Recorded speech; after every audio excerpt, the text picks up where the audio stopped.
I now that you say that, I can see in Patricia, like the way she talks and where how she says, in the sun we'll find our purpose and Yeah. stuff like that. And that is very much religious type of talk. Yeah. But in the within the movie, do you think that would, like, the way that is portrayed within the movie is kind of like more like a cult kind of thing, right?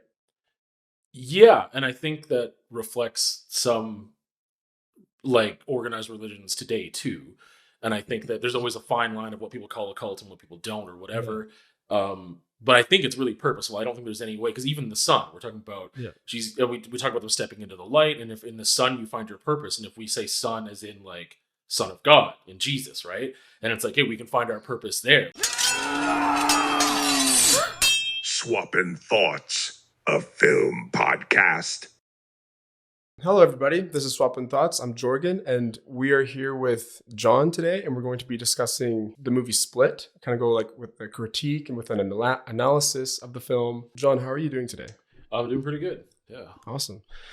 Yeah, the first thing that I wanted to ask you was, like, what do you think the movie was trying to portray? Like, what do you think the point of the movie was? Oh, okay. Just start off as a broad question, right? Because Yeah. we're gonna get into the nitty gritty. Yeah, I feel like for me it's almost like starting at the end in a way because I feel like Okay. that's where it just like came together. So Right. from my analysis, I guess, of just like watching the film even the first time, what I came away from was this notion of like purity and innocence and all those things and kind of flipping it on its head. And there's like a really big quote that I guess I'll address later, but he Yeah. talks about how just like, oh, basically you're scarred, you've been through trauma, therefore you're superior. And using, I guess, like those negative experiences as positives and learning and growing from them. So for me, that's like the biggest thing.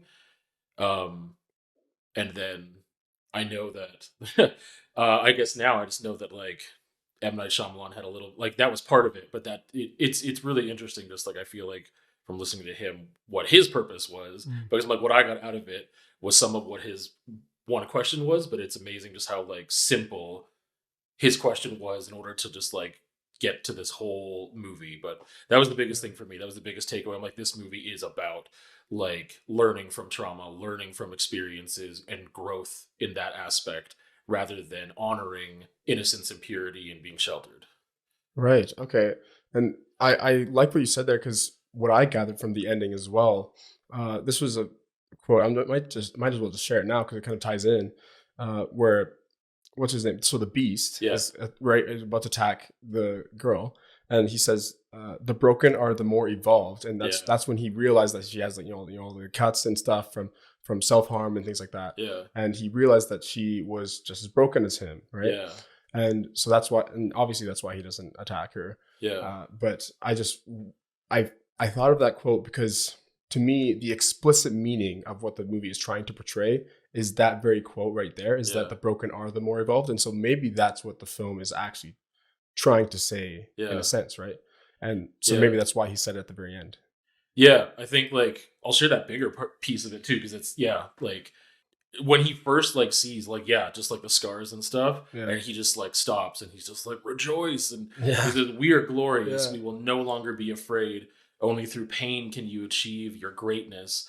The pure are the untouched, the unburned, the unslain.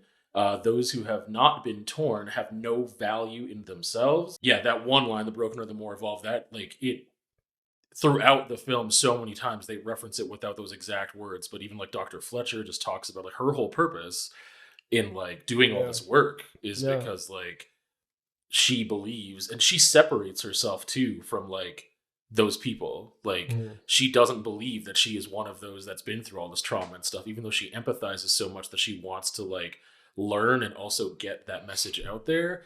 But that's her whole theory, is just like that these are more evolved humans. Yeah, that they are more evolved. But the thing is, like, so she believes that they are more evolved humans because of their trauma. And I thought that was so interesting because when she was in like a Zoom meeting with, looking at this auditorium, right? Yeah. And one thing that she said that was like, I don't know, it kind of got me thinking, because she said, something to the sense of, does our sense of the supernatural come from past trauma? So she said something along the lines of that. And I kind of thought about that really intensely because like normally like we don't like I feel like past trauma, past trauma is bad, right? And we don't no one wants past trauma. Like it's not really like, I wouldn't say like if you were beaten as a child or like if especially at a young age, like it's very harmful to you, right? Yeah.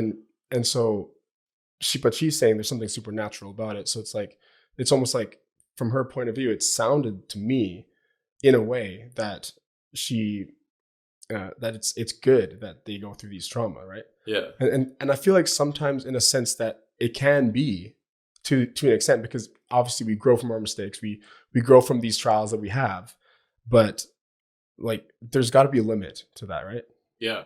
Oh, and that word too, a limit, that comes up so much. Yeah. But and it's interesting because I didn't pick up on that part when she was talking. Like there were other things I picked up on there, but even just like using that word supernatural, I picked up on other places where that comes up, and I never really tied it back to, I guess, like deities and religion and stuff. And it makes perfect sense that there's that parallel too, because Patricia, they talk about her again, like post interview or like post production stuff in interviews or whatever, as a zealot. And they talk about how she really orchestrated everything. And she basically converted who we see, I guess the character we see the most is like Dennis. And like Dennis was kind of on the fence and he doesn't really want to necessarily be that person, but Patricia like converted him and needed him, and then Hedwig came along for the ride too. Yeah, but they talk about her being a zealot, and she's always talking about the sun, and there's a whole thing about the light, I'm sure we'll get into. Okay. But like that she believes in the beast. The beast is supernatural, right? And so she believes in like this deity or whatever. So it's interesting, yeah, that even Dr. Fletcher brought that up, and I missed that part where she was talking about just like that inclination maybe to even believe in the supernatural in some sense because of trauma. And I think that I think everybody experiences pain to different degrees, right? But it's all what you do with it. Because I mean, it's interesting because some people are like, oh, well, your dad was an alcoholic, so it makes sense that you are.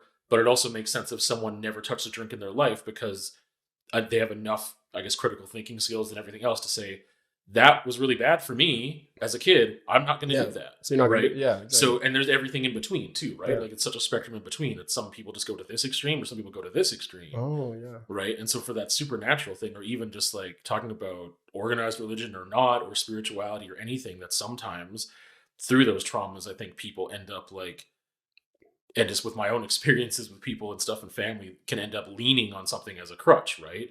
And being like, I don't want to do the thinking. I don't want to do the work, like that whole like difficult work of extricating yourself from those circumstances you maybe like felt early on in your life, and making sure that you don't turn into that thing. Instead of doing the work, sometimes people can use certain things, like again, like certain belief systems or whatever, as like, well, that'll do the work for me. I'll just believe in this one thing and I don't actually have to do any thinking. Right. So I didn't even, there were parallels there, definitely, even like sacred food and like sacrament and ritual. Yeah. So there's so much there that like, but that one I just completely didn't think about, because whenever I think of supernatural, I never think deities and entities and like things that people believe in, right? I never think of it that way, but that makes complete sense. Just like a different amount of gods. Like I would say Zeus was supernatural, right? And like people don't necessarily believe in Zeus anymore, but they did. It's the same way people believe in different deities now. Yeah. Interesting, because I never saw it as a spiritual thing. Actually, I didn't really look at it in that light, which is interesting because I am quite religious, actually. Yeah. And I do believe in God, right? And so I now that you say that, I can see in Patricia like the way she talks and how she says, in the sun we'll find our purpose and stuff like that, and that is very much religious type of talk. Yeah. But within the movie, do you think that would, like, the way that is portrayed within the movie is kind of like more like a cult kind of thing, right? Yeah, and I think that reflects some like organized religions today too. And I think that there's always a fine line of what people call a cult and what people don't, or whatever. But I think it's really purposeful. I don't think there's any way, because even the sun, we're talking about, we talk about them stepping into the light, and if in the sun you find your purpose, and if we say sun as in like Son of God in Jesus, right? And it's like, hey, we can find our purpose there. Like we can use that to like find our talents or whatever. And there's all those parables about like not hiding your talents in the sand or whatever, right? So it's like, I think that's incredibly purposeful, and that is one of those reasons I think that as extreme as the movie goes with a lot of things, that like, I don't have D.I.D. I don't know anyone who does, right? But I can still relate on a lot of different levels. And part of it is my upbringing within like organized religion too. So I can spot those things of like, oh, sacred food. I'm like, they're preparing the sacrament right now. She's brushing her hair and she like almost puts like, I would say with the flour and stuff like, oh, this is because you're important. I'm like, you're garnishing her for a meal. Like, to me, that's what that was. I'm like, you're just putting a little garnish on the plate. You've got a little vegetable or whatever. Like, you're putting like that there because you're getting her ready for the beast and for that meal. Yeah. Getting her all set up. I get that. Okay. Huh. Interesting. Like another point that I want to make is like, how accurate do you think this movie was in portrayal of D.I.D. And things like that? Because I know that it was, obviously it's a movie, and so it's not going to be portrayed exactly accurate, but like, what are the limits that someone can do with D.I.D.? Because this is inspired by an actual individual whose name is Billy Milligan, and he actually he was charged with, kidnapping, robbery, and rape of 3 women around the Ohio State campus. And so with that, and he had 24 identities, like supposedly, allegedly, right?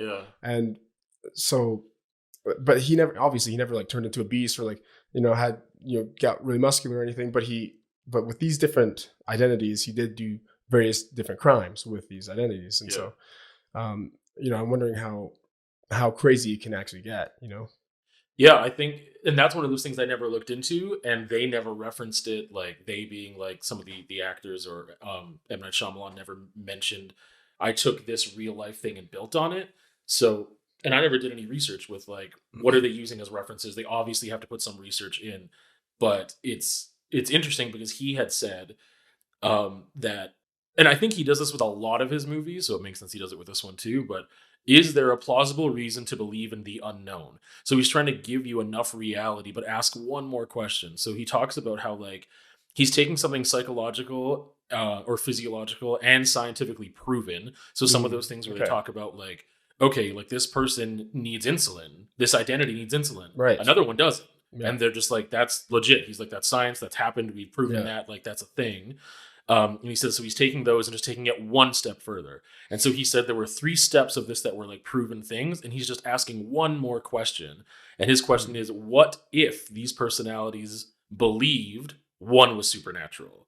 He's like, everything but that is just like legit. That's all science. It's documented. And he's like, okay, but what if they all believed, or what if one of them believed in the beast? And it's like, so could that evolution happen? Because if you're just waiting for like, it's just kind of happenstance whether or not a personality believes in another personality or whatever. And to get to that point, like you were saying, like the 24, right? And they work that in a lot of different ways, but they mention like he's the 24th, like the beast is the 24th personality.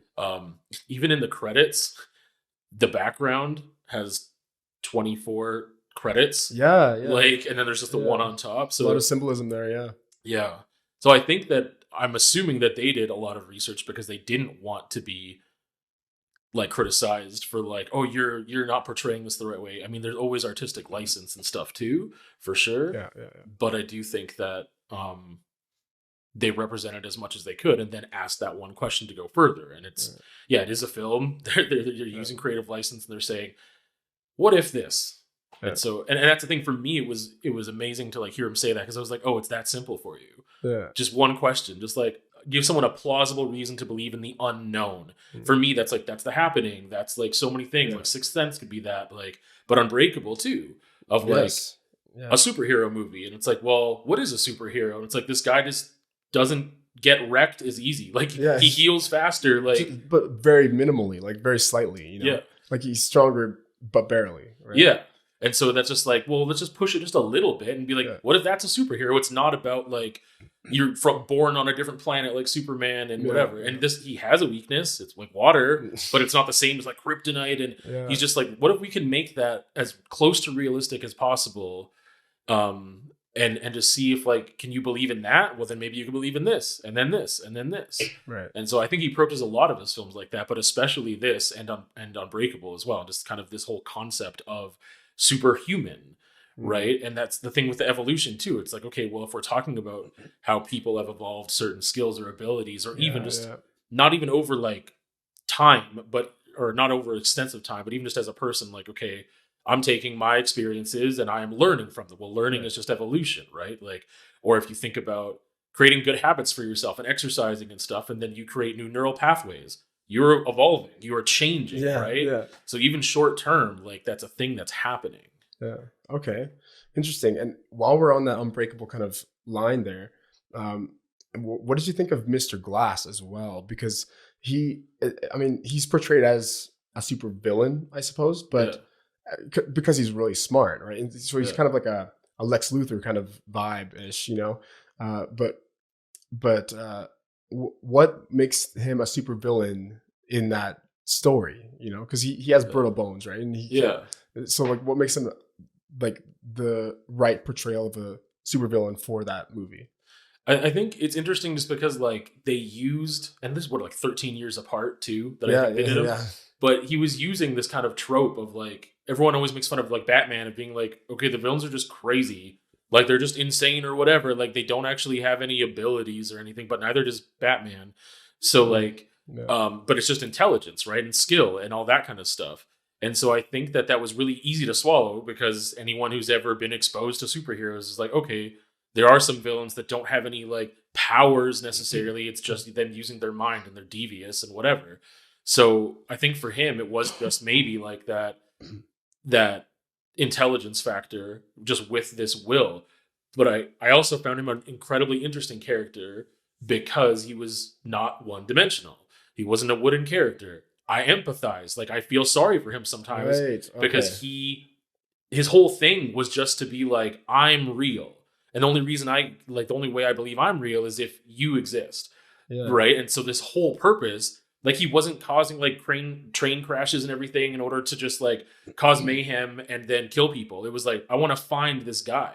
This guy has to exist. It's a specific purpose, right? Because he loves the comics and he reads these comics and he wants to find someone that's like that because he knows it exists and he believes it, right? Yeah, but he wants to exist. Yes. And he's like, if I can't find this person, I don't have a counterpart. Maybe I'm not what I think I am.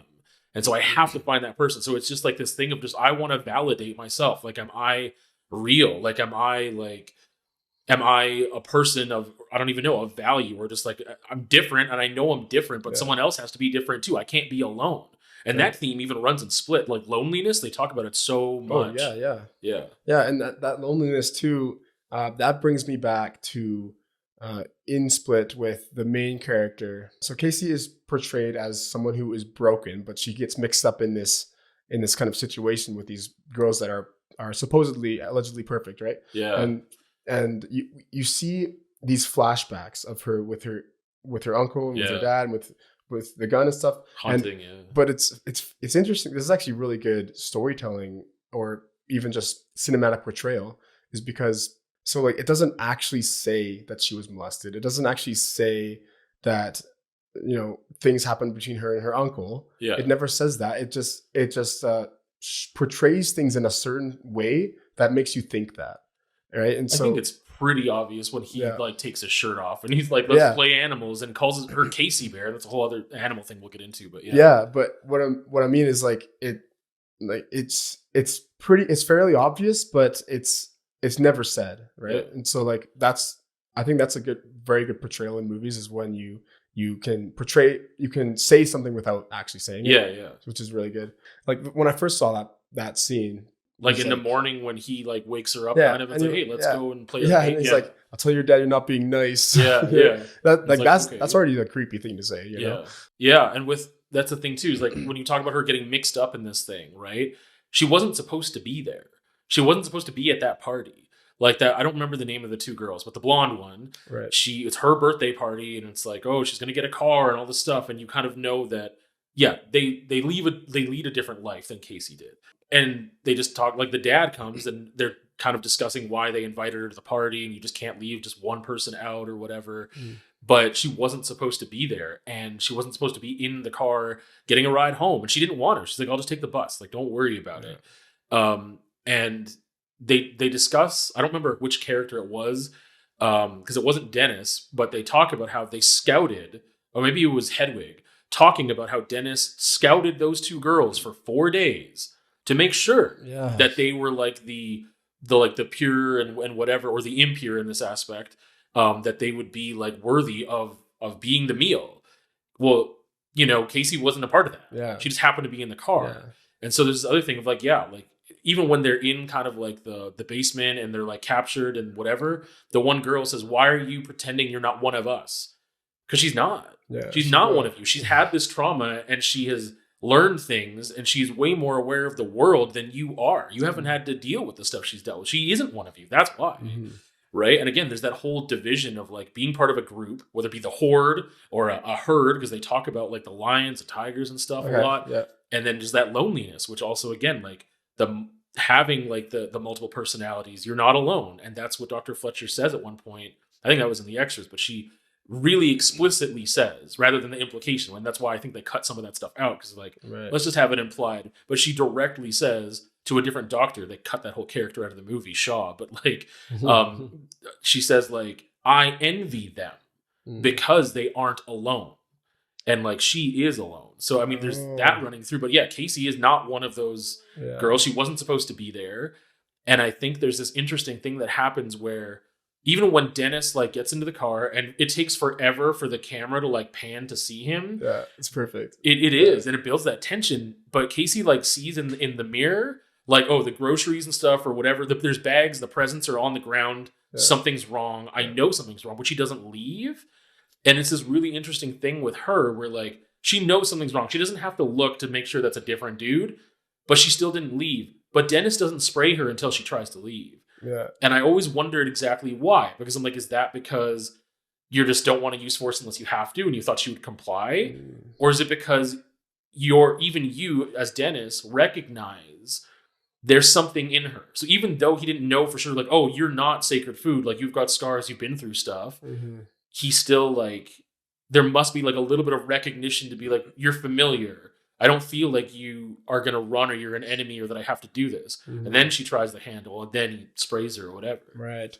And maybe it's because he obviously already recognized that she wasn't one of the individuals that he was already following. Yeah. Because this is the first time they've met. Yeah. And and so like that might be come into play right there too, because like he knows that she's not one of them because she's never with them. Yeah. And so maybe he does get that sense, but obviously now that he's done all this stuff, he can't just let her go. Right. Well, the other thing too, I thought it was really interesting. And there's so many things that upon this viewing, I never noticed the first 2 times, but when you were talking about kind of just like the hunting and her being with her dad and stuff, they were in the tent at one point. She's like 5 years old. That's her character. She's 5 years old in those scenes. And they're talking about how like the bucks during season get dumb, right? Yeah. The thing is that because Dennis has these, I think they call them proclivities of just like young women and wanting them to dance for him and stuff, which he does ask right away. As soon as they get to the basement, he pulls one of them to dance for him in this other room. So if he was in his buck mode of just like he's dumb too, like he's not even like, because he's thinking about something else. He's not actually present in the mission 100%. He's like, I can get something out of this too. And I think that might be why he overlooked the fact, like, wait a second, you're not supposed to be here. And that was the whole downfall of the whole thing. Bringing her there was what unraveled everything. Because if she wasn't there, then none of those other, like, they wouldn't have, I guess, been, he would have been able to carry out his plan and there wouldn't have been all this disruption and everything else. Right? So I think that was part of the thing too. Because again, they're talking when she's really little about like, oh, bucks are dumb when they're in mating season and stuff. Yeah. And I think that was just like, Dennis is so meticulous about things, not just cleanliness, but like with plans and making sure the room is whatever, that's a weird oversight that is like, because he saw when they left like the party to go to the car, he saw that there were more people in that group. So why did he not just abandon the plan? Right. Like when he saw that, he's like, oh, maybe there's 3 girls, not just 2. Like, maybe he just thought that there's one extra woman, right? One extra girl there for him to take, right? Yeah. So that might be the case.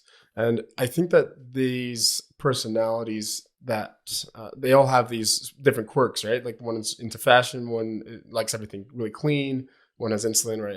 And all these things. And I think that's they insert these into the film mainly just to emphasize how different these characters really are, right?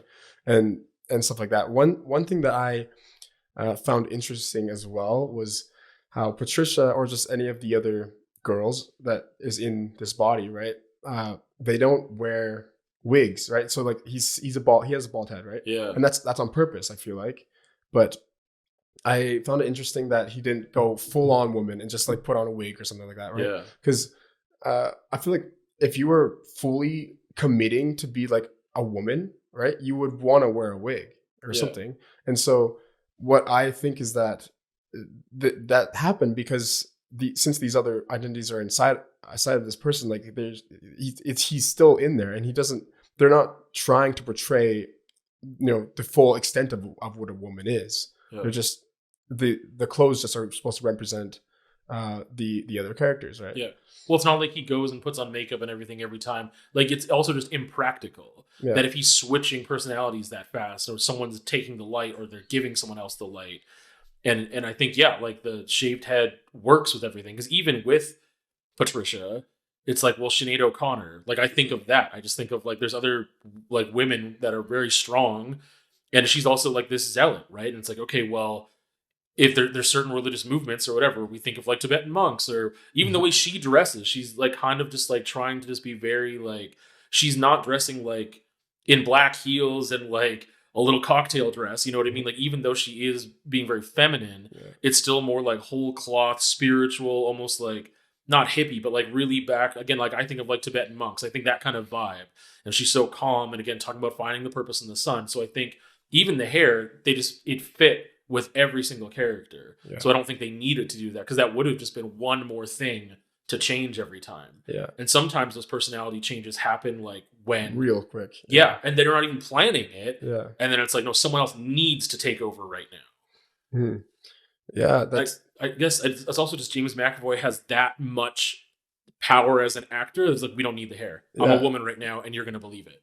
And you know what? He did an amazing job, right? Like, so portraying multiple personalities like this, I can't imagine how difficult that would be, especially just doing that like in one shot, in one scene, right? Like at the very end where he's constantly switching back and forth in the kitchen, and it's just like 7 in a row. And even his face turns red, his neck is turning red. He's like, you can see him holding his breath. Like it's that was phenomenal acting, and not a lot of people can do that. I feel like that's a very difficult thing to do, right? And so they definitely chose the perfect person for that. But yeah, like this portrayal, like I think that with this aspect of, I guess, loneliness, you like, just going back, you had mentioned before about how the doctor, what's her name again? Fletcher. Dr. Fletcher. She's like lonely, right? And she I guess she might wish to be one of them. I mean, she adores them somehow.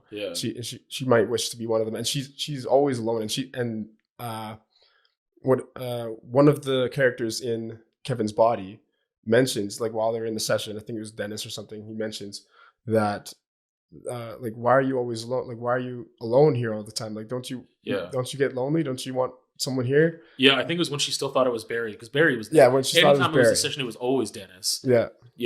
So when she thought it was Barry, like that's what he was saying. And like I think that was meant to be on purpose, because like it's meant to show that like even how broken he is, he's way less lonely than the doctor is, who's an expert in all this stuff, right? And it's one of the, I'm sure there's things that I've missed because I was never looking for it, but again, like she has a gazelle like ornament in her like office, and that's prey. There are animals in the background of so much stuff. Like there's just like, even Hedwig's room, there's like tigers and lions and whatever. You're like, oh, it's a kid, there's toys, whatever. But there's just animals all throughout. And I think for her, just there wasn't a lot of animals. Like, oh, but you've got a gazelle, like you are prey. And even she said, what if the people that are shattered are more than us? Like, again, that us, she's not part of the shattered. She recognizes that, and she is alone, and she says that she's envious of people who have that community or whatever. But even that recognition of just like, oh, wait a second, she's got the gazelle, she's prey. Mm-hmm. Even in that moment, like with Dennis, and I think there's a moment where she like gets fearful because she knows she's not talking to Barry, but she like pushed and pushed and pushed the first time, and then she's like, oh, forgive me, like it's just kind of like my nature to keep asking. I have to challenge you, but she knows, and she waits until another time. But I think she was like, if I push too hard, he might like get aggressive because this isn't Barry, like. And so, yeah, she has that recognition. And I think even just that little like thing of like the gazelle, I'm like, yo, you're prey. And that character they cut out, which was another, like, I think he works at university. And they were doing a lot of the same research and stuff. Shaw. Yeah. In his place, there's I think it's a tiger. It's a big cat anyway, a lion or a tiger. I'm like, okay. So even within the two of you, because they cut out a lot of the stuff that showed like Dr. Fletcher being really lonely, because she was almost kind of like interested in this dude, and she's like 20 30 years older than this guy, and he's got like a date and all that stuff, but like even there they showed how much she wants to reach out and wants to connect with someone, but even their relationship, like she's prey and he's not. Interesting. I mean, I guess that goes to show like the beast as well, like he is a predator, in a sense, right? And so one of the characters within Kevin's body that I really adored actually was the kid, right? Oh, Hedwig. Yeah. Hedwig. Yeah. I just thought he was hilarious when he was playing that character, and like so she's trying to trick him, right? She's trying to trick him, and she realizes that there's no window in his room. She's broken when she's like, wait, that's the window. Like it's the drawing of a window, and she thought she could get out. Yeah, and so like in that moment, she realizes like, oh man, I might have made a mistake. But then she keeps trying and she keeps trying. But the thing about Casey that separates her, like another reason she's separated from the other girls is because she thinks completely differently, and we see that in the film too. Like when the other girls are panicking and they're really wanting to get out, and they're like, she's like, I took karate or something, and like this like place. 6 months. Yeah, 6 months. She's like talking crap or whatever, and she's literally just calm and just waiting for the right moment. And that's I think that goes along with patience too. It really shows the patience of this individual, and maybe it's showing the patience of the broken as well, like of the broken individual, because like these other girls, they can't wait, obviously. And she goes up into the little thing, right? Into the vents. And find that, and the other girl smashes Patricia with a chair, and it shows that they just are so impulsive and they don't have any patience to wait for the perfect moment. And Casey does, and so she's constantly thinking about ways to escape, but she's always waiting for the exact perfect moment, because obviously hitting her with a chair, not the best moment, because obviously it's a very not thought out plan. Like there's so many doors in there, you can't open the doors. So like, how are you going to get out? Yeah. And so she didn't think that far ahead. Right? Yeah. And same with the other girl. Like she goes to the vents. What now? Like you have no idea of this. Where's the vent going to go? And like, where are you going to go? Yeah. And so he finds her really easily. And so it's all about patience and finding the exact moment when you can escape, you know? Yeah. I think even just like that literal thing, if you have never experienced a specific thing before, you wouldn't know what to do. So why do you think that your idea is a good one in the first 30 seconds? Yeah. Right? Because, she was talking about, like, the only way we're going to get out of this, that blonde girl, was like, if we all go crazy on this guy, like, we need you. Like, we need... And she just, like, no. And that's when she's, like, shut down. And then the blonde girl was like, why are you pretending you're not one of us? Mm-hmm. And, it's just because she's waiting. And she even says, like, I'll let you know when I hear something that makes sense. They're just like, I've experienced stuff before. No, I haven't experienced this. But I've experienced some really, really bad stuff, and I'm not going to do anything until I know what this is. Because she even says at one point, we don't even know what this is yet. Yeah. We don't even know what's going on. Like, well, how can we formulate a plan when we don't even know what the situation is? They have no idea what's going on, right? Yeah. And they're already freaking out, wanting to get out of there. But the thing is that what she said there, too, when she was like, when I hear something that makes sense, I'll let you know. Yeah. Right? That reminded me, have you seen The King? No. You haven't seen The King? It's with Timothée Chalamet. It's on Netflix. No. Okay, well, you should. That's a really good movie. But there's this one scene with this one character, because it's about battle strategies, right? Okay. And so there's this one meeting. There's multiple meetings actually, and there's one guy that Timothy Chalamet's character, the king, he relies on him a lot, but he's not saying anything in these scenes, and he's expecting him to because he wants his input. But he says later on, he's like, well, the king is like, why are you not saying all these things? Like, I brought you here for a reason, right? And the one thing that he said that I really liked was that he doesn't speak unless it's something that's of good value, right? Mm-hmm. So, and that's not exactly what he said, but it's essentially the point, right? So like he has the patience enough to just sit back and let everyone else talk, and just listening to what they're saying, and then when there's like the perfect moment, when he knows he needs to speak at a certain moment, then he will speak. But there's no other. If there's nothing he feels he needs to say, he's not going to say anything because there's no point. Because he hears a lot of people talking a bunch of mumbo jumbo about things that they don't need to say, right? Yeah. And so that was the key, I think, is that like just say something if it's necessary to say it, right? Yeah. Yeah, if you're not contributing to the conversation, you're just distracting them. Yeah. It's just like, I'm sitting here trying to think or whatever and just reflect on what's happening, and you're freaking out, and that's not helpful. Yeah. No. But yeah, that just reminded me of that moment as well. I did want to move on to some critiques as well, because there were something like, so if we talk about Glass and Unbreakable as well, I think the Split was the best one of all of them, for me at least. Me too, 100%. And I wanted to see why that was the case. Like, why do you think that Glass and Unbreakable weren't as good? Like, I think that Glass was the worst one, right? And I like, why do you think that was?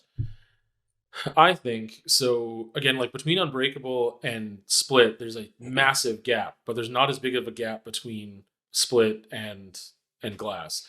So like Unbreakable, I mean, he had a vision. I still really enjoy it. I think it's really well done. I don't really have much negative to say about it, but I think they're setting up the universe, I guess, and they're telling this one story.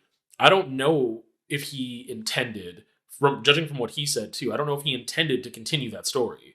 I think he's like, hey, this is what it is. This is just a one-off thing. That's the story.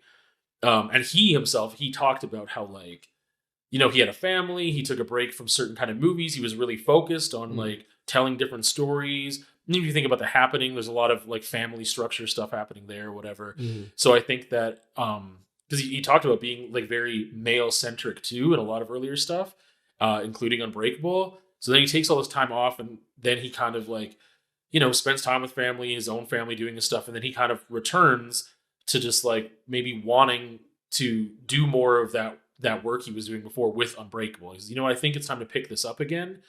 And he obviously, with that amount of time in between, he could really invest that into Split. And he wasn't trying to force it, I don't think. Mm. But once you have Split, you have all these, I have questions. Like, I'm like, well, what happens with Glass? What happens with Casey? Because even in the police car, there's this whole thing with her. I don't want to go off on the tangent too much, but like, you see when she's 5, she has the gun and she knows something's wrong. Yeah. She's like, this isn't good. What's happening with Uncle is not good. And I want to shoot you. Like, you're not a good person, but she can't pull the trigger. Yeah. And the same thing, like when she gets captured in the car, she should have just been like, I'm out, like gone. Like, she could have tried to run, and it's a busy place, but she just couldn't pull the trigger on it. Yeah. But by the end of the movie, she can. And so I think, again, with that evolution, she had more trauma, and she was able to use that to evolve and actually finally act. But with, like, M. Night Shyamalan stuff, I think that there's those questions that are unanswered because she's in the police car, and it's like, does she say anything? Because even that would be, like, a strong act, because she's like, oh, hey, your uncle's here to pick you up, like, your guardian's here. And then she's like, she doesn't leave right away. And she, like, and it cuts before you know if she says, like, no, my uncle's sexually abusive, I am not going with him. We don't know. Yeah. So I think that there was pressure for him to finish the story. And that's why I think Glass isn't as good. I feel like you weren't doing it because you really wanted to. I think that maybe it was just like there's pressure, there's studio pressure too, because like, dude, like Split was amazing. Like, you need to make another one. Like, there's always that pressure of a good movie and then having a sequel or a trilogy or keep it going, even though it's not going to be as good. And for me, that's what it was. Like, I only saw Glass once, and I was like, that's enough for me. Yeah, me too. Yeah. Like, I just didn't need to revisit it, and I think it was mostly just trying to complete the story. Because even though I had questions, like, I sometimes have a hard time with like loose endings, or there's just like, oh, you don't know what happens, oh shoot. But sometimes it's way better that way, because then they go complete the story and it's so unsatisfying. Yeah.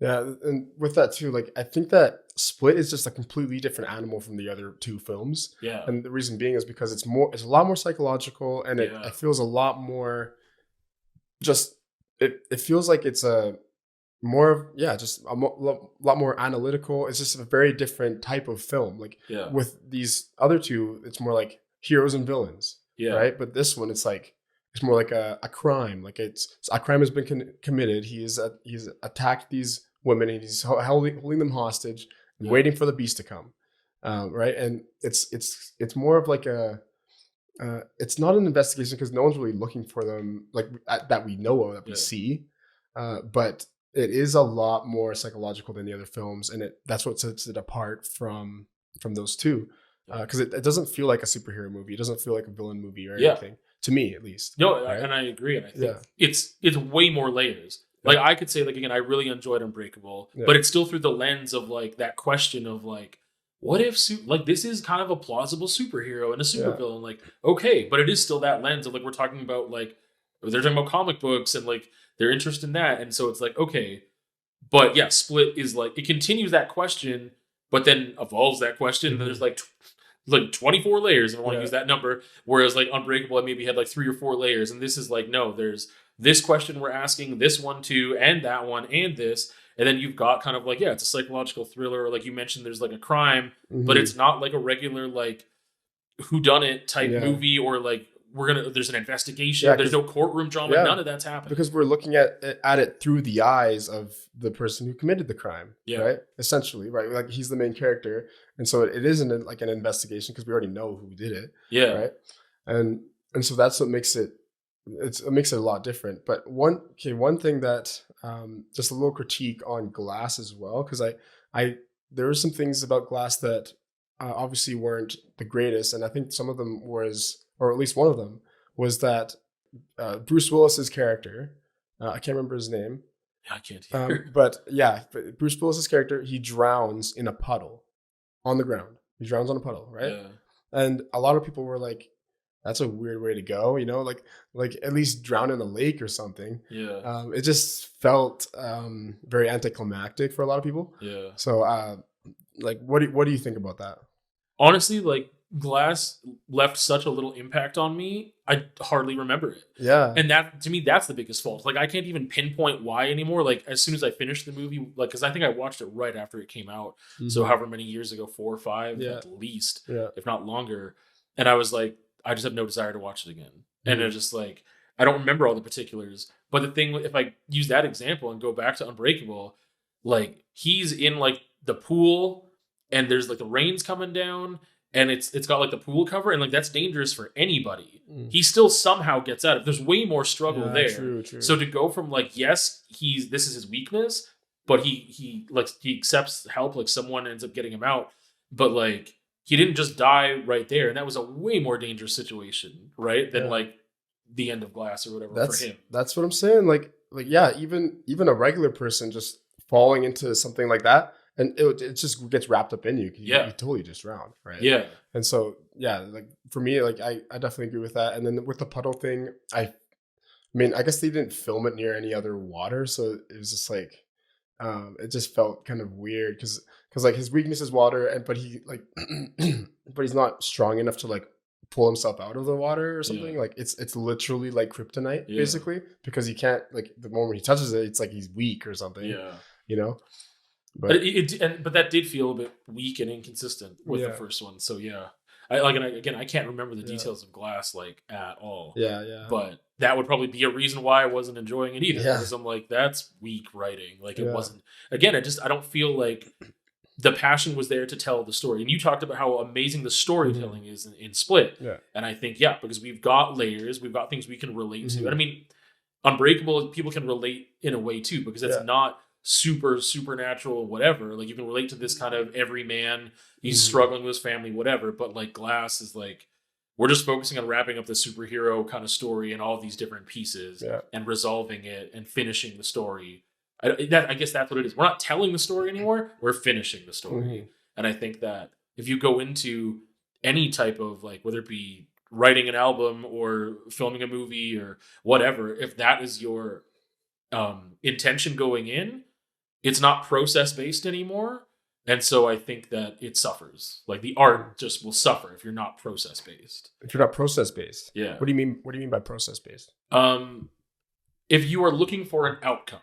So, and again, like, obviously, like, it's one of those things like, who am I to criticize? But I mean, that's what we do. Like, that's what people do. And I learned more about it. And so, like, M. Night Shyamalan, I don't think he went in saying, I'm going to make a crappy movie.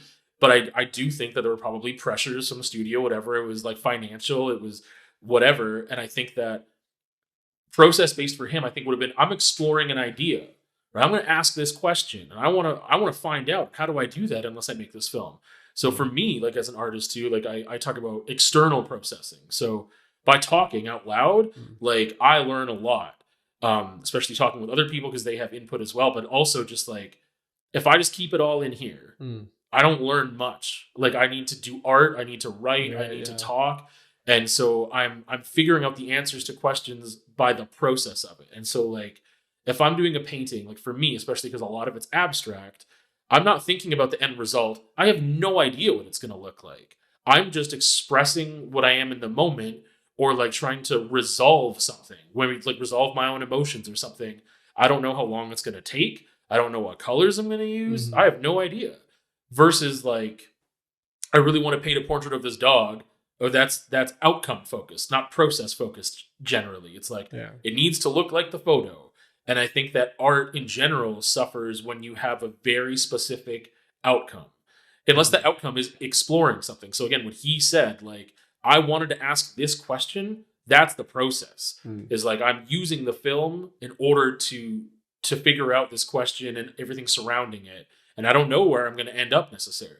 Yeah. But again, like, trying to complete the series is like focusing on the outcome of like, I need to end this. I need to give this a solid ending for whatever reason. Again, studio pressure or his own pressure or whatever. It's just like, I just need to finish it. You know, and I think it's also because it comes down to what M. Night Shyamalan's talents are, because he's really good at thrillers, at, you know, psychological thrillers, especially. Yeah. Right. You see The Sixth Sense.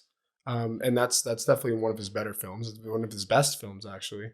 And then we go back to seeing The Last Airbender, the film that was made. I'm not sure if you saw that. No, I had no desire to. Yeah, and so obviously people rip that movie to shreds even till this day, right?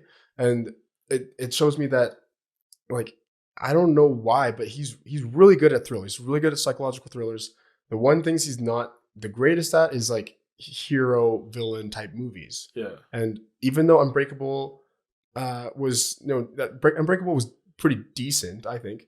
And then Split was amazing because it was more of a thriller vibe. Yeah. And then Glass kind of hit the rocks a little bit, wasn't that great. He's not used to those type of films, I think. And so when he makes a superhero villain type of movie like those, they just don't work. They don't work very well. And I think it's just because of his style. Yeah, and I think what his interests are too. And I don't know if that's one of those things that, like, and I don't want to be too critical either, because, like, if you think about, like, an artist of different kinds, like, how often do you get to make a movie? It takes so long that when you make a misstep, like, it seems like this really big deal. There's all this money riding on it. And there's thousands of people working on it. But I'm like, if I think of a painting, I'm like, I could do 5 in a row that are awesome and then 1 that's not great. And all that might happen within a couple of weeks or a month. So the way that I learn is different. And for him, like, he might have just taken on a project that he couldn't fulfill because he wasn't the right person for it. Or he thought, I am interested in that. Like, so I don't want to, like, some of it might be like, no, dude, like, you just wanted the bag. Like, you were just after the money. Like, maybe. Like musical artists do that all the time. Like I'm going to go with a more commercial sound, and then it's like, yeah, that's garbage now. That's just like, so I don't know if it was like him trying to do these other things was super sincere. Again, if it was like succumbing to pressure, if it was financial, or if it was just like, I really wanted to explore it and I fumbled it. That happens from time to time. It's interesting too, because he talked about one of the people that worked on It Follows. He was like, I love the way it was shot. Oh yeah. I got that guy. Yeah. And is like the production designer for some other thing. I can't remember what it was. I never saw it. Oh, what was it? True Detective. He was the production designer for True Detective. I love the way they did that. Got them.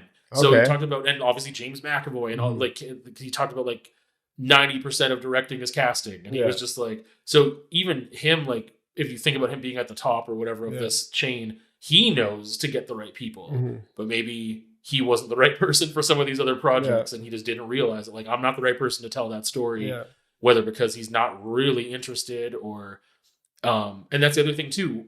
I think with a lot of writer directors, the best stuff they do is when they are writing the material too, because it's their question they're asking or their story they're trying to tell. So they're way more invested too in getting it right than, you know, trying to tell someone else's story, which is what actors are doing. They're trying to tell someone else's story all the time, but that's their job. That's what they're used to. And for him being like a writer director with almost like everything that he's done, or at least the big stuff, that might've been a thing too. Cause like that universe already, if you're talking about Last Airbender and like Avatar Last Airbender, that wasn't him. He didn't create that concept, right? So for him to try to like add his own spin to it, some people do really well with that. And if you think about, what's his name? I can't remember. He's directed so much of the Marvel stuff, and he started out like more comedy with Vince Vaughn. Jon Favreau. Yeah. Is that him? Yeah. And it's like, he just seems to be the right person to be able to continue telling this story and doing it in a way for contemporary audiences that they really like it. That's who he is. He's not doing a lot of original material right now. And it's like remix culture. Some people do really well with that. And some people, if they have to try to take on someone else's project, don't do well. Or like collaborating sometimes is harder. So I think, just like getting involved in the wrong projects maybe, and that's maybe another reason why, again, like Split was just so much, just everything came together. Like, again, he was looking for the perfect cast and everything else. And he talked about even just like this synergy he had with James, where sometimes he'd call him at the end of the night and be like, dude, we didn't get it today. And James like, I know. Yeah, we didn't get it today. And it was like, and they both seemed really, despite the fact that they're so skilled at what they do, they still had enough humbleness to be like, we need to go back and do it again. Let's get it right. Let's do that. And I think that was really successful for just collaborating in general with anybody, of just like, I screwed up. I bunged it. Like, let's do it again and try to just like admit, I guess, your faults, right? So that you can continue to work. Yeah. And I think that, M. Night Shyamalan, who really shines when he's written his own content, right? He's a great director, but there's just a lot of things that he just can't do that other directors can do, right? And so I guess he can let your directors do those ones while he's focusing on his niche, his way he wants to portray his films, right? Yeah, and that's the thing. It's like, if he tried to expand and push his limits, and it's like, it just sucks that like the art of filmmaking, you can't just spend like a couple of weeks on it and then be like, oh yeah, that wasn't for me, and move on. Like, you have to kind of see it through a whole process to realize, that one wasn't for me. And so it's kind of sucks when that happens. But like, maybe he was really genuine in those other projects, and just like, dude, that's not for you. I think, again, like with what made this so much more successful than just the others in the trilogy, again, there's so many layers that he did so many things within it that are like, it's not even the point of the movie, but even just like a movie that talks about like even like sexual abuse or like familial abuse without it being the main point. It's just like, it's peripheral. It's a huge, it matters a lot, but that's not the story we're necessarily telling, is about that specific thing. And even just like, I guess there were two main things that were kind of like, I didn't realize until this third viewing that he did so well, that really just had me hyped on it even more than just like the original thing that I really grasped onto. And one was representation, because I think that in some ways he was kind of ahead of his time, where people weren't pushing for it as much. and he represented neurodivergent people in a different way.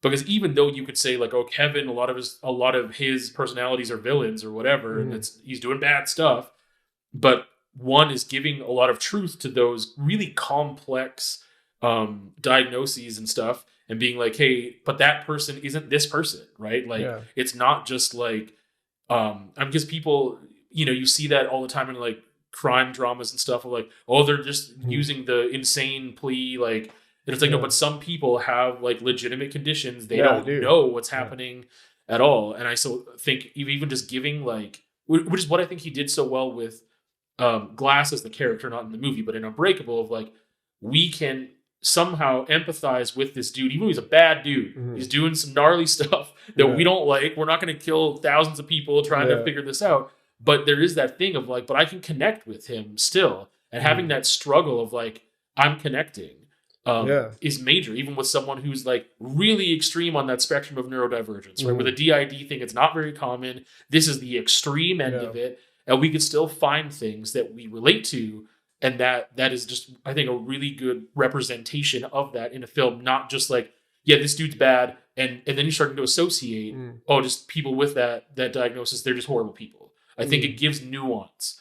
And even with the thing with the Beast too, of like, you always try to like make someone, oh, they're a monster. It's like, no, they're human. I'm human too. And people don't want to admit, like, when someone does something horrible, Ted Bundy's a monster. No, he's human. Yeah. And people don't want to relate to that. So they try to push it away. Yeah. So even the thing with the Beast.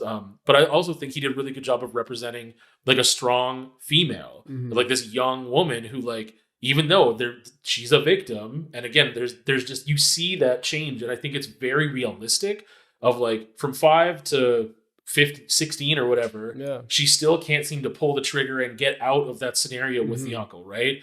But then she has more trauma.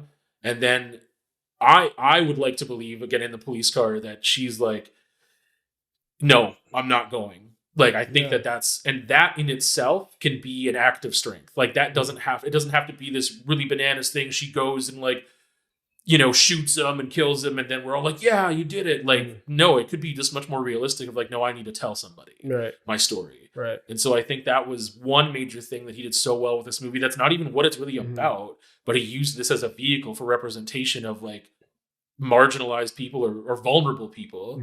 And the other thing was like this concept of metacognition, which is much more in there. And they say it constantly, is like, we are what we believe we are.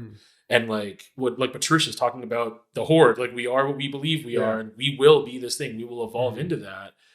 But that opens up to just like, it reminded me of Brutal Black Project. I don't know if you know what that is. I don't know, actually, no.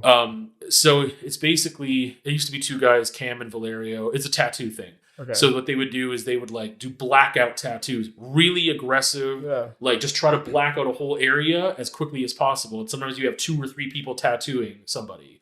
And so it's called, Brutal Black Project. Because they're like, if you want a brutal looking tattoo, it's got to be brutal. And they're pushing as hard as they can. And like, part of it was just like that, their whole purpose, especially Valerio, the concept of it was like, we want to help you go beyond your limits. You don't think you can do this. I know you can. And like, they just talk about the physiological stuff in the body of like, you can only take so much of the ink at a certain time. You can only take so much pain before you pass out too, right? But a big part of that, there's again that metacognition part of like, we are what we believe we are. And like, we can use, I guess, certain avenues to just express ourselves. And so one of the dudes in like, there's like a little like Vice documentary about Brutal Black Project, but one of the guys that they're showcasing that's getting tattooed, and he's doing like his 3rd session of this or something. And he's just talking about like, people look at me really weird and whatever else, but it's like, it's no different than like, if someone's getting injections in their lip. He's just talking about body modification in general, but he even says like, everyone wants to like look how they see themselves. So it's like, I want people to look at me the way that I see myself in a visual way too. And so I think it kind of brought that up of just like, again, we are what we believe we are. And you could take that 100 different ways.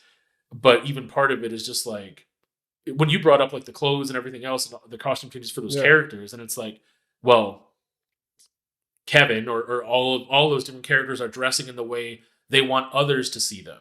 Right. Like that. And it's not just like a manipulation of like, I want you to see me this way because I'm going to take advantage of you. But it's like, again, like Dennis's like really crisp, clean shirts, buttoned up, whatever. Like I'm presenting this because that's who I believe I am. Yeah. That's who I want to be. I think those were two things that he added in there that were really, really great, and just kind of again more and more layers. I get that. Yeah, and one thing that I noticed while you were talking as well is this is fairly obvious within the film, but Kevin is, and a lot of the other characters are victims within themselves. So it's just interesting how that dynamic plays out, because he is a victim of himself, right? It just feels very interesting, because how can you be a victim of yourself if not for this condition, right? And maybe you can be a victim of yourself in other situations, if you don't have this, right? Because you do things, you're tempted by things, you are actively pursuing things that might not be great to yourself, and so in that sense you are a victim to yourself. But in this film, it portrays it in a very real sense that he literally is a victim of himself, because he's trapped in his own body and he can't get out. I didn't even think about that, because I always thought of him as a victim of, like, they talk about how Dennis appears for the first time when he's 3 years old in response to trauma from his mother. Like, if I keep everything clean, then she won't get after me. If I clean everything meticulously, and that's when that personality developed, was to protect Kevin. But I never thought of even just like, because I think we're victim of ourselves all the time. We self-sabotage, like some people more than others in certain situations, but it's a really common thing of like, or even like imposter syndrome. Like, I don't believe that I can do it, so I'm going to sabotage myself into not doing it because that's more comfortable than evolving. Than the pain of growth sometimes. It's like, I'm just going to do what's comfortable, and that means I'm just going to screw up again because that's who I am, whatever. So I didn't even think of it. Yeah, but that's so literal with him of like, you've got opposing forces in your personalities that are shutting other personalities down, or just Kevin as a whole. And like, we only see Kevin for such a small bit, and within the like couple minutes, he's like, kill me. He's like, grab the shotgun. And because he's just like, how exhausting would that be? And how much like for him to just, the other thing was, did you pick up on what year it was? Because in the film, I think it was 2017. I think, because he says at one point when he's talking to Casey, he's like, it's still like September 14, 2014, right? He's like, I was on a bus. Last thing I remember. She's like, no, like it's not. But I don't remember like or maybe how it was many months have it might have been 2019. How many years have passed since he was Kevin?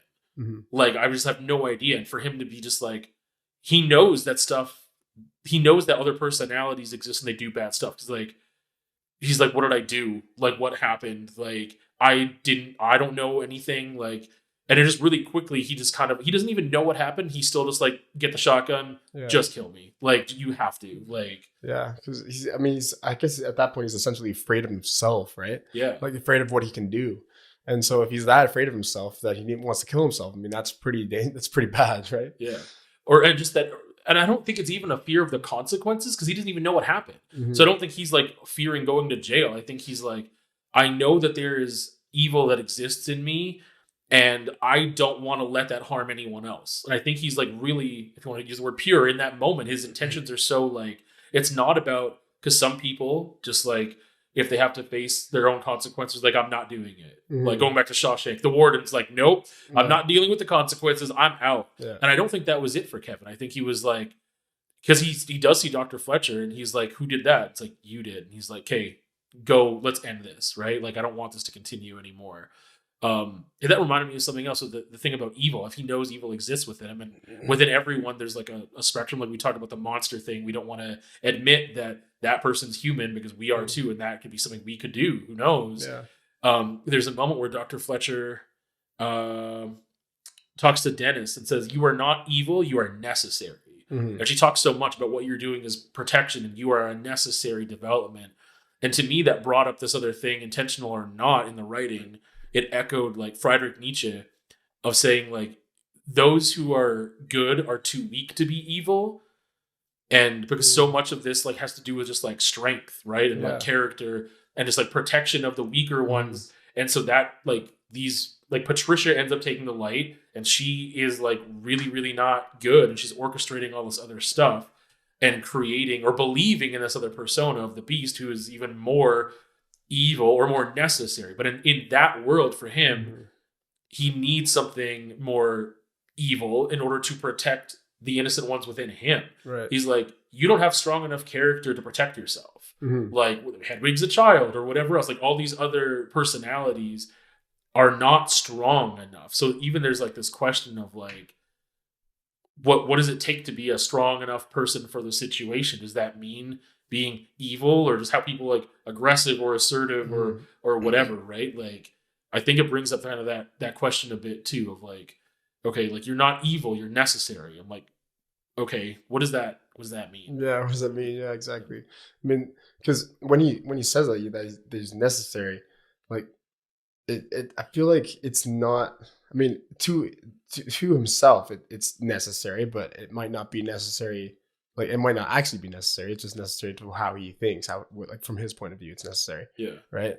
And so, I don't know. Like I think that that just goes to show, like from Dennis, Patricia, and the boys' point of view, that they're like something along the way. They're messed up. Like they have messed up points of views, and that is probably because of like Kevin's past trauma, and it's we see that Dennis is one of the first personalities that pop up anyways. Yeah. And so perhaps Dennis is also corrupted in that sense because he saw most of the trauma happen to Kevin. Yeah. And so he, from that, is also damaged, right? Yeah.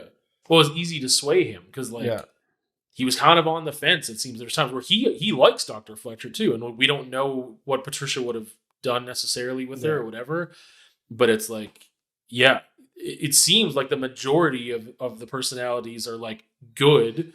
And then, that one, Dennis probably, again, he was pretty neutral maybe at first. It was like, we just need to clean up so mom doesn't hurt us. Yeah. And then I don't know at what point that other part develops where he likes young girls and stuff. But Patricia's like really just spearheading things. But it's just that one. Like of all the ones we meet, which again, there's 24, and I think we only meet like 6 or 7. And some of them are for seconds. Like Jade and Orwell, it's like just a couple seconds while Casey's looking at the like journal, like the I think he called it his journal, like his video journal logs. Yeah. And so we only meet a couple for a seconds, but like all the ones we see seem to be pretty neutral, not like evil or trying to do anything horrible. But Patricia's got some other stuff going on, and again, just like having to go up another level above to say, even I'm not enough, and I believe in this other entity that's going to come and like save us all. And it even is this thing with like medication. I think of like a lot of like medication for mental health. It's like, hey, take this. Oh, but there's symptoms of this thing, so now you got to take this one to help with this one. Oh, but this one's not letting me sleep, so now I got to take something for the sleep. And it's like all his personalities. I wonder if they just built and built and built, because it's like, well, this one's to protect from this thing, but who's going to protect us from that entity? Oh, we got to make another one. Make another one, because it's all about protection, right? They're all protecting Kevin, right? Yeah. And I guess from that, from their points of view, there's so many things that they have to protect Kevin from, but they can't do it by themselves. Like Dennis, he believes he can't do it by himself, so so there's other characters within himself that he's created to protect Kevin from certain things. Yeah, so I like that point of view as well. That's good. And we're getting close to the end of this podcast. I just wanted to know if you have any lasting thoughts on the movie as well.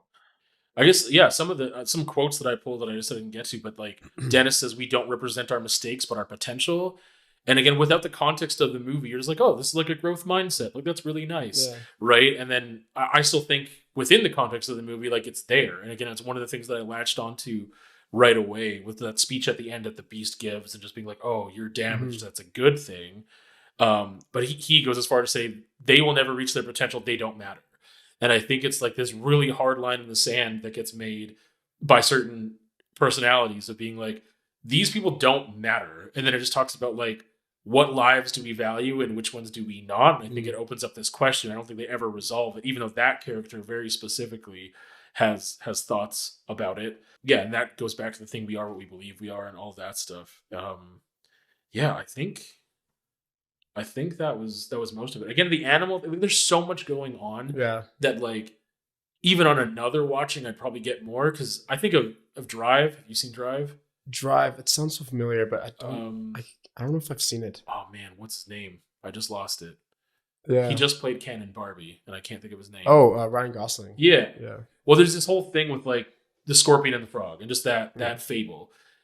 And he wears a jacket with a scorpion on it. Okay. And so I always think of like, when is he wearing it? When is he not wearing it? So like when I think of like this movie of like what animals are in the background, right? And like what do they represent for that person? What does that mean? Mm-hmm. But it's so packed. Like again, the movie is so layered, and they're talking about like set design and production and stuff, and like what are they putting there? Like everything is so purposeful. Like anything that's here on the ledge, it's like, okay, like we have these animals for a specific reason. Like there's so much that went into it that there's some things we don't even see. Mm-hmm. Like of just like, oh, there's a sticky note on the computer that says like Hedwig with a smiley face or something. Right. Like I don't think I saw that in the movie. I think there's no way we could have seen it, but it was still there. So that was just another thing again, like of how much work and effort went into all those layers, and like that's why it's one of those movies that I'll return to and I'll watch it again because I will get more out of it because it has got so much depth. And again, I think that he just did an amazing job. Out of any movie of his that I have seen, this is my favorite. And I think I've seen 5 or so. And again, because like I really like psychological thrillers in general.